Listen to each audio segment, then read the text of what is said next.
दोस्तों आज के इस वीडियो में आप लोग को class 10th new NCERT math जो आप लोग का 2025 सिलेबस के लिए जो तय किया गया है एनसीईआरटी द्वारा, उसका जो हम लोग चैप्टर नंबर 11 है, चैप्टर नंबर 11 को हम लोग समझेंगे, जिसका चैप्टर का नाम है वृत्तों से संबंधित क्षेत्रफल, जो चैप्टर नंबर 11 है। पहले ये चैप्टर नंबर 12 में था, ठीक ना, लेकिन अब ये एक चैप्टर घट गया है तो अब आ गया चैप्टर नंबर 11 में, ठीक है। तो इसमें हम लोग चैप्टर नंबर 11 का कुछ हम लोग बेसिक पहले फार्मूला को समझ लेते हैं। उसके बाद इसमें हो सके या तो एक क्वेश्चन या दो क्वेश्चन को इस वीडियो में हम लोग करेंगे, और पार्ट बाय पार्ट इसमें हम लोग चैप्टर नंबर 12 और 11 को हम लोग ख़त्म करेंगे, ठीक है। हम पूरी कोशिश करेंगे कि ये जो वीडियो होगा एकदम लाइव क्लास जैसी होगी। आप पूरा वीडियो को देखेंगे तो आपको इस चैप्टर से कहीं भी डाउट नहीं रहेगा। ये मेरी तरफ से गारंटी, एकदम पूरा गारंटी लेते हैं, बशर्ते आपका ध्यान 100% इस वीडियो में होना चाहिए, ठीक है। तो चलिए बिना लेट के हम लोग शुरू करते हैं। चैप्टर नंबर 11 है वृत्तों से संबंधित क्षेत्रफल। देखिए, वृत्त के बारे में जब भी कहा जाए तो आपको एक आकृति दिमाग में घूमना चाहिए, ठीक है। ये आपका वृत्त हो गया, ये बीच वाला क्या होता है, ये वाला केंद्र होता है। ये तो सबको पता होता है, आप लोग 7, 8, 9 में सब पढ़े होंगे। केंद्र हो गया, और ये आपका हो जाएगा त्रिज्या हो जाएगा, और पूरा खींचेंगे तो व्यास हो जाएगा, ठीक है। और जब इस तरह से कोई खींचता है तो यहाँ आधा करेंगे तो ये बन जाता है जीवा। सबसे बड़ा जीवा वृत्त का व्यास होता है। ये आपको हम शॉर्टकट में जल्दी बता रहे हैं, इसलिए क्योंकि ये चैप्टर आप लोग पढ़े होंगे और ये वाला आप लोग को याद होगा, ठीक ना। इसमें आप लोग को थोड़ा दो को पार्ट पढ़ना पड़ेगा, एगो है त्रिज्यखंड और एगो है वृत्तखंड, जो यहाँ पर समझा दिया गया है। देखिए यहाँ पर समझा दिया है, पहले दीर्घ त्रिज्यखंड और एगो लघु त्रिज्यखंड, ये दोनों क्या होता है। इसके बाद आगे आप लोग को पढ़ना पड़ेगा वृत्तखंड के बारे में, एगो दीर्घ वृत्तखंड और दूसरा पढ़ना पड़ेगा लघु वृत्तखंड। तो ये दोनों होता क्या है, चलिए सबसे पहले हम लोग समझ लेते हैं। इसके बाद इसका हम आपको फार्मूला लिख देंगे। फार्मूला लिखने के साथ इसको याद रख लीजिएगा, ताकि आपको चैप्टर में क्वेश्चन को सॉल्व करने में आपको काम आएगा, ठीक है। चलिए यहाँ पर हम एक पहले वृत्त छाप लेते हैं, ताकि आपको समझाने में हम आसानी होगा, ठीक है। यहाँ पर हम एक वृत्त ले लेते हैं। ये हो गया आपका एक वृत्त हो गया। ये आपका क्या हो गया, बीच वाला ओ वाला हो गया आपका केंद्र हो गया। जब इसमें हम लोग दो गो त्रिज्या खींचते हैं, दो गो त्रिज्या, एगो त्रिज्या ओ ए हो गया और एगो त्रिज्या आपका हो गया ओ बी त्रिज्या हो गया, ओ बी, दो गो त्रिज्या हो गया। तो बीच में जो क्षेत्रफल बन रहा है, ध्यान से देखेंगे, ये वाला जो क्षेत्रफल बन रहा है, ठीक ना, इस क्षेत्रफल को हम लोग क्या बोलेंगे, इस क्षेत्रफल को हम लोग बोलेंगे त्रिज्यखंड बोलेंगे। क्या बोलेंगे, त्रिज्यखंड। तो इसे ध्यान दीजिएगा, इसे क्या बोलेंगे, त्रिज्यखंड बोलेंगे। आप ऐसा कैसे, काहे कि त्रिज्यखंड का डिफिनेशन कहता है कि दो त्रिज्याओं और उसके एक चाप से घिरे क्षेत्रफल को त्रिज्यखंड कहते हैं। तो यहाँ पर दो गो त्रिज्या ओ ए और ओ बी है, और यहाँ पर एगो चाप ए बी, यहाँ से लेकर यहाँ तक, तो आपका क्या हो गया, आपका एक त्रिज्यखंड हो गया। अब बाकी भाग को देखेंगे, बाकी भाग वाला कौन वाला हो जाएगा, जैसे देखिए यहाँ से लेकर यहाँ तक, एकदम यहाँ से लेकर यहाँ तक, ये सब जो एरिया है ये वाला भी त्रिज्यखंड कहलाएगा, ये वाला भी त्रिज्यखंड कहलाएगा। लेकिन ये एरिया बड़ा है, ये एरिया क्या है, बड़ा है, तो ये भी त्रिज्यखंड कहलाएगा, लेकिन ये बड़ा वाला त्रिज्यखंड कहलाएगा, ठीक है, त्रिज्यखंड कहलाएगा, माफ़ कीजिएगा, ठीक ना, कहलाएगा त्रिज्यखंड। लेकिन ये एरिया बड़ा है, इसलिए इसे हम लोग कहेंगे दीर्घ त्रिज्यखंड। बड़ा को हम लोग बोलते हैं दीर्घ, तो ये आपका हो जाएगा दीर्घ त्रिज्यखंड। और ये वाला छोटा था तो ये हो जाएगा आपका लघु त्रिज्यखंड। क्या हो जाएगा, लघु त्रिज्यखंड। लघु त्रिज्यखंड को शॉर्टकट में त्रिज्यखंड ही कहा जाता है, लघु त्रिज्यखंड को शॉर्टकट में त्रिज्यखंड ही कहा जाता है। तो त्रिज्यखंड क्या होता है आपको ये समझ में आ गया। दूसरी बात, इस पर आपको और एक चीज़ समझ में आना चाहिए कि एक वृत्त जो होता है उसका केंद्र, ये वाला बीच वाला केंद्र, ये टोटल 360 डिग्री का कोण बनाता है। कितने डिग्री का कोण बनाता है, 360 डिग्री का। हम लोग क्लास 9th में सीखे थे कि एक बिंदु कितने डिग्री का कोण बनाती है, तो एक बिंदु जो होती है 360 डिग्री का कोण बनाती है। तो वृत्त का केंद्र भी 360 डिग्री का केंद्र बनाएगा। इतना चीज़ें समझ गए आप, दीर्घ त्रिज्यखंड और लघु त्रिज्यखंड, ये दोनों आप लोग नोट डाउन करते चलेंगे। तो देखिए यहाँ पर छाप दिया गया है, ध्यान से देखिए, यहाँ पर छाप दिया गया है। देखिए यहाँ पर दीर्घ त्रिज्यखंड लिख दिया है और ये वाला लघु त्रिज्यखंड। अब इसी तरह से होता है, एगो वृत्तखंड होता है, ठीक है। अब आपको हम वृत्तखंड यहाँ नीचे समझाते हैं। देखिए एक छाप लिए हम लोग वृत्त, अब इसका दे दिए हम लोग केंद्र, और इस पर एगो खींच देते हैं हम लोग जीवा, जीवा खींच दे दिए ए बी, एक हम जीवा नाम दे दिए, क्या है ये, जीवा। अब ये जो जीवा है वृत्त को दो भागों में बांट रहा है। देखिए ध्यान से, पहला वाला भाग यहाँ वाला हो गया आपका, ठीक है, और दूसरा वाला भाग बड़ा वाला हो गया। बड़ा वाला कौन वाला, जैसे ये वाला, ध्यान से देखिए, यहाँ से लेकर यहाँ तक, ये सब क्या हो गया, बड़ा वाला भाग हो गया। तो एक जीवा जो होता है वृत्त को दो भागों में बांटता है। तो जो छोटा वाला भाग होता है उसे हम लोग बोलेंगे वृत्तखंड, और बड़ा वाला होता है उसे भी बोलेंगे वृत्तखंड। लेकिन छोटा वाला को हम लोग बोलेंगे लघु वृत्तखंड और बड़ा वाला को बोलेंगे दीर्घ वृत्तखंड। यहाँ पर देखिए एक जीवा खींच दिया है AB। उम्मीद करता हूँ इन दोनों चीज़ों को आप लोग अच्छी तरह से समझ रहे होंगे। यानी जीवा द्वारा बांटा गया दो भाग होता है वृत्त को, उसे वृत्तखंड कहेंगे। छोटा वाला भाग छोटे वृत्तखंड यानी लघु वृत्तखंड, बड़ा वाला भाग दीर्घ वृत्तखंड। तो ये वाला क्या हो जाएगा आपका दीर्घ वृत्तखंड हो जाएगा। ठीक है, दीर्घ वृत्तखंड। मेरा कोशिश पूरी है कि आप समझ जाना चाहिए आपको। ठीक है, और नीचे वाला क्या हो जाएगा लघु त्रिज्यखंड, लघु त्रिज्यखंड। ठीक है, ये हो गया लघु त्रिज्यखंड। ये दोनों समझ गए। अब इसका भी फार्मूला सबसे पहले आपको समझना पड़ेगा। फार्मूला बिना याद किए आपको समझ में नहीं आने वाला। इसका भी फार्मूला, उसका भी फार्मूला, यानी लघु वृत्तखंड, लघु त्रिज्यखंड और दीर्घ वृत्तखंड और लघु वृत्तखंड। माफ़ कीजिएगा, ये त्रिज्यखंड नहीं होगा, ये वृत्तखंड होगा। सॉरी, ठीक है, ये वृत्तखंड होगा, वृत्तखंड, माफ़ कीजिएगा। ठीक है, ये वृत्तखंड होगा। तो ये इस आपका फार्मूला सबसे पहले आपको समझना पड़ेगा। यहाँ त्रिज्यखंड और वृत्तखंड समझ गए तो आपको क्वेश्चन आगे समझने में बड़ी आसानी होगी। ठीक है, और एक बिंदु जो होता है 360 डिग्री का एंगल बनाता है। अगर क्वेश्चन में इस तरह से दिया रहेगा कि एक वृत्त है और उसका त्रिज्यखंड का 60 डिग्री कोण है, तो कैसे बनाएंगे, एक बिंदु पकड़ेंगे और एक त्रिज्या लेंगे, 60 डिग्री का कोण बनाएंगे। तो ये 60 डिग्री का कोण इस तरह से बनता है, तो ये हो गया 60 डिग्री का कोण। और ये जो एरिया कौन सा एरिया कहलाएगा, त्रिज्यखंड का एरिया कहलाएगा। ये 60 डिग्री का कोण है, ये कौन सा एरिया कहलाएगा, त्रिज्यखंड का एरिया कहलाएगा।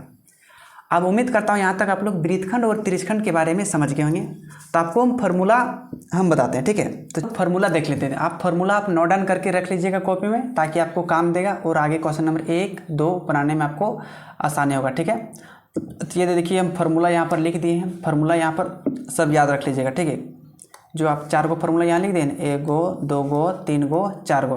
त्रिज्यखंड का फार्मूला लिख दिए हैं, दीर्घ त्रिज्यखंड का, वृत्तखंड का और दीर्घ वृत्तखंड का। त्रिज्यखंड माने वही छोटा वाला और दीर्घ त्रिज्यखंड माने बड़ा वाला, वृत्तखंड माने वही छोटा वाला और दीर्घ वृत्तखंड माने वो बड़का वाला। ठीक है, छोटा वाला और बड़ा वाला। तो यहाँ पर सॉरी यहाँ पर माइनस होगा, ये फार्मूला में क्या होगा, माइनस होगा, यहाँ पर माइनस होगा। ठीक है, तो इसे आप याद रखिएगा।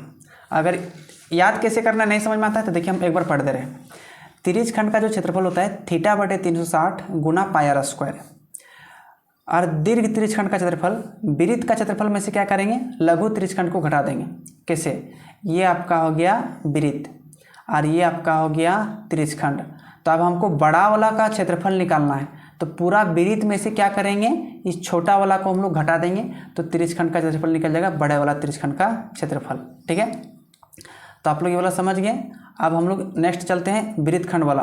वृत्तखंड वाला भी सेम टू सेम है, ध्यान से देखिए। ये वाला आपका हो गया वृत्तखंड हो गया। तो बड़ा वाला का वृत्तखंड कैसे निकालेंगे, जब टोटल के वृत्त में से, मतलब पूरा वृत्त में से छोटा वाला का हम लोग घटा देंगे, तो ये वाला वृत्तखंड का क्षेत्रफल बड़ा वाला का निकल जाएगा। उसी प्रकार से लिख दिए हैं। ठीक है, तो इसको याद कैसे करेंगे, θ/360 गुना πr² माइनस 1/2 r² और गुना sin थीटा। अगर ये आप इतना लंबा नहीं लिख सकेंगे तो आपको हम शॉर्टकट में लिख देते हैं। देखो ये 3 नंबर वाला का, यहाँ से r² भैया कॉमन चला जाएगा, r² क्या आ जाएगा, कॉमन चला जाएगा। तो अंदर में क्या बचेगा, अंदर में बचेगा भैया θ/360।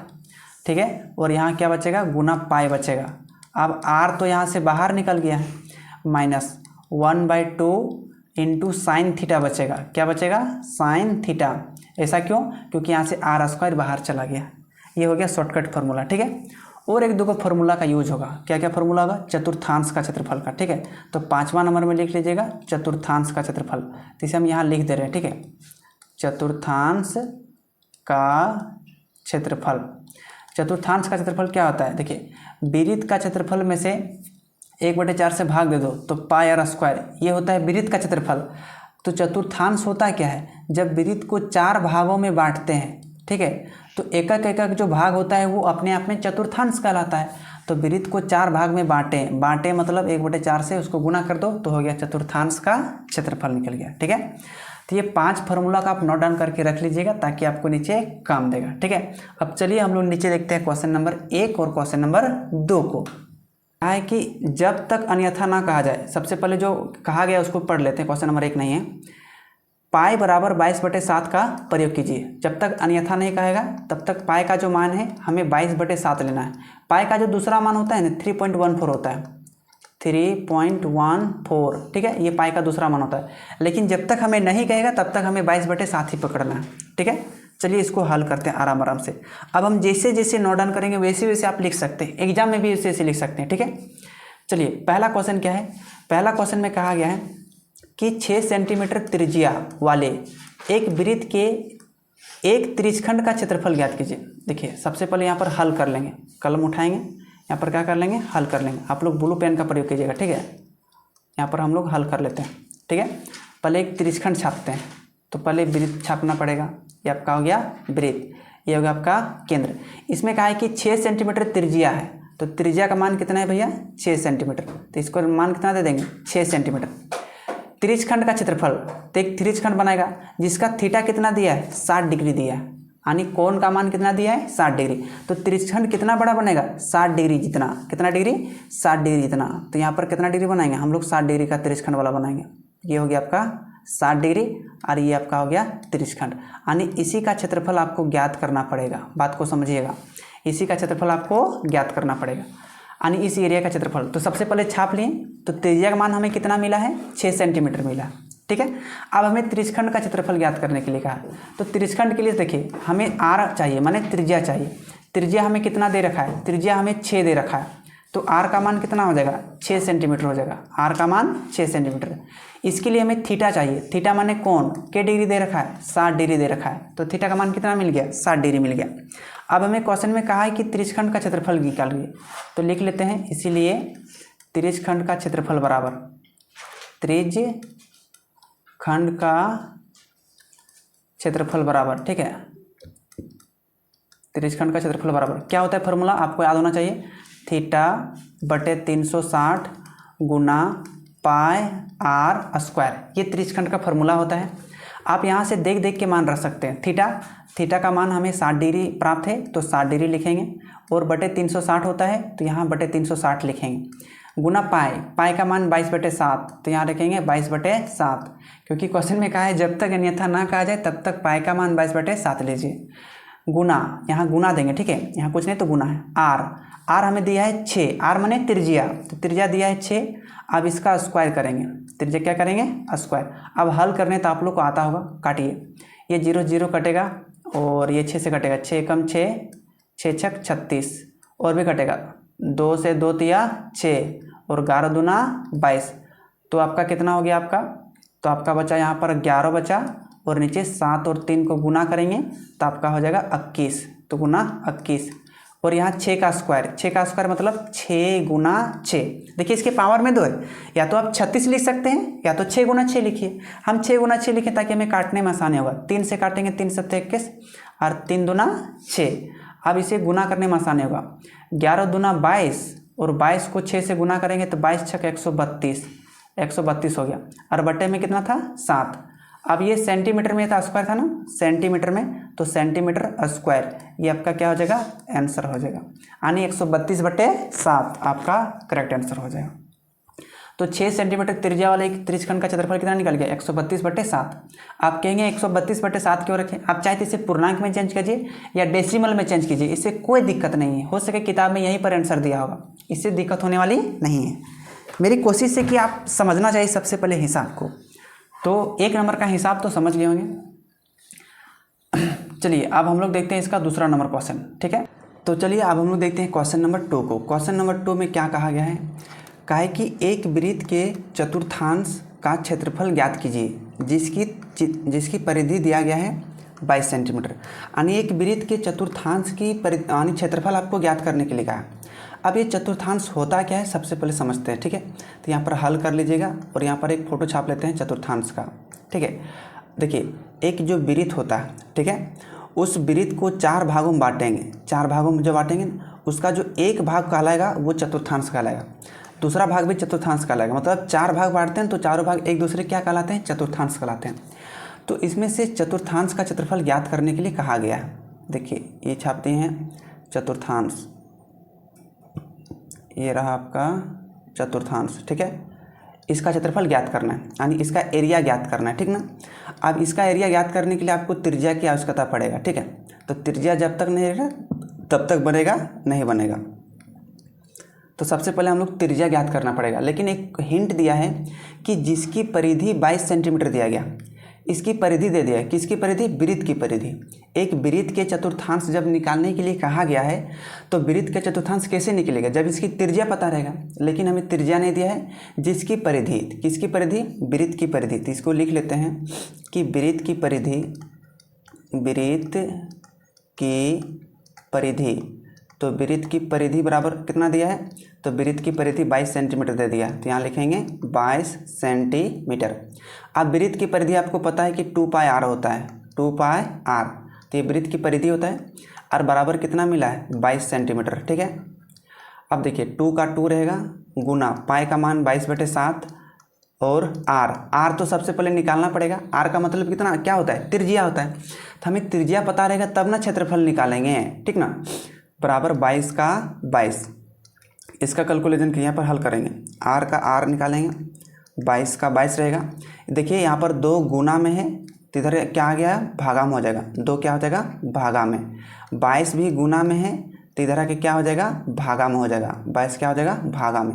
और 7 यहाँ गुना में है तो ये भागा में है तो ये इधर जाके क्या हो जाएगा, गुना में हो जाएगा।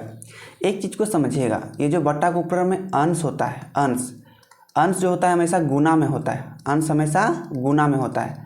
और ये जो आपका हर होता है, हर हमेशा भाग में होता है, हर हमेशा भाग में होता है। इसे आपको याद रखना पड़ेगा, ठीक है। तो इसे हम मिटा देते हैं।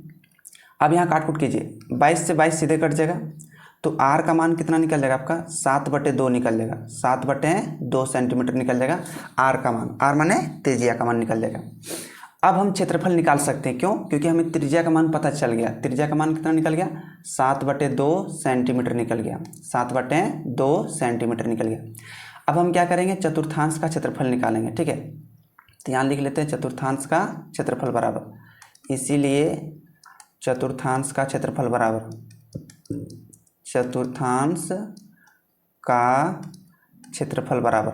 अब चतुर्थांश का क्षेत्रफल आपको हम पीछे लिखाए थे और आपको याद भी होगा, क्या होता है, 1/4 गुना πr², यानी वृत्त के क्षेत्रफल को 1/4 से हम गुना कर देंगे, चतुर्थांश का क्षेत्रफल निकल जाता है।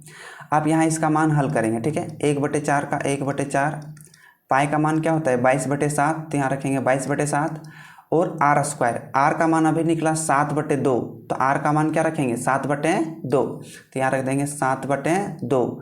अब इसका स्क्वायर है, स्क्वायर का मतलब उसको 2 बार लिखेंगे, 7/2 गुना 7/2, काटिए, कटेगा 7 से 7 कट जाएगा एक बार में, ठीक है। 7 एकम 7, 7 एकम 7, 2 एकम 2 और 11 दूनी 22। अब नहीं कटेगा, तब क्या हो जाएगा, ऊपर में बचा 11 गुनी 7 और नीचे 4 गुनी 2, ये बचा आपका 4 और यहाँ से बचा 2, गुना कीजिए, 11 7 77 और 4 दूनी 8। अब ये सेंटीमीटर स्क्वायर और यहीं पर आपका क्या हो जाएगा, आपका आंसर हो जाएगा, ठीक है। यानी 77/8 सेंटीमीटर स्क्वायर आपका आंसर हो जाएगा। अब चाहे तो यहाँ से भाग भी दे सकते हैं, नहीं भी देंगे तो कोई दिक्कत नहीं, लेकिन किताब में आपका इतना ही आंसर दिया, ठीक है। तो ये क्वेश्चन नंबर 2 भी खत्म हो गया। ये क्वेश्चन बड़ी आसान सा क्वेश्चन है। इसमें चतुर्थांश का क्षेत्रफल निकालने के लिए सबसे पहले आपको त्रिज्या चाहिए। तो त्रिज्या कैसे निकालेंगे, वृत्त की परिधि दिया गया है तो उसे आप त्रिज्या निकाल लेंगे। त्रिज्या निकालने के बाद उसका क्षेत्रफल का फॉर्मूला लिख देंगे, आप मान को रख देंगे तो आसानी तरीके से आपका आंसर निकल जाएगा। तो इस वीडियो में बड़ी लंबा नहीं करेंगे, तो क्वेश्चन नंबर 1 और क्वेश्चन नंबर 2 को हम लोग देखें। ये रहा क्वेश्चन नंबर 2, आप नोट डाउन कर लीजिएगा और क्वेश्चन नंबर 1 आपको बताएं और इसका बेसिक फार्मूला को बताएं। तो उम्मीद करता हूँ कि चैप्टर नंबर 11 का क्वेश्चन नंबर 1 और 2 इसका बेसिक चीज़ को समझ गए होंगे। ये जो फार्मूला है आगे याद रखिएगा, ठीक है, त्रिज्यखंड और वृत्तखंड का फार्मूला, क्योंकि आगे क्वेश्चन में काम देगा। बहुत बहुत धन्यवाद पूरी वीडियो देखने के लिए। नेक्स्ट वीडियो में मिलेंगे, तब तक अपना ख्याल रखिएगा और घर में अपने इस बड़ों का सम्मान कीजिएगा। बहुत बहुत धन्यवाद।